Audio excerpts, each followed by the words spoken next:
জীবনে যেটা শখের ওই জিনিসটাই কাইটে ফেলতে হয়, না হলে হারায় যায়, না হলে নষ্ট হয়ে যায়, না হলে চলে যায়, এরকম কিছুই ঘটে।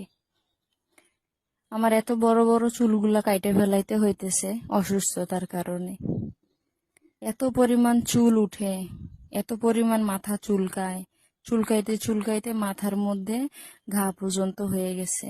যাই হোক, চুলগুলো কাটতেছি, মনটা খুব খারাপ। এতটাই খারাপ যে ছোটকালে চুল কাটছিলাম, তারপরে চুল কাটা হয় নাই। বুঝজ্ঞান হওয়ার পরে এইবার চুল কাটা লাগতেছে, তা অসুস্থতার কারণে। দীর্ঘ 2 মাস অসুস্থতা থাইকে বিছনার মধ্যে পড়ে পড়ে থাইকে আজকে চুলগুলা কাইটে ফেললাম।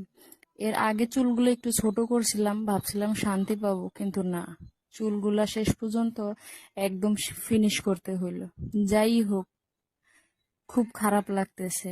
নিজের জিনিস বলতে যেটা পছন্দের বা শখের ওই জিনিসগুলো থাকে না, কোনো সময় থাকে না।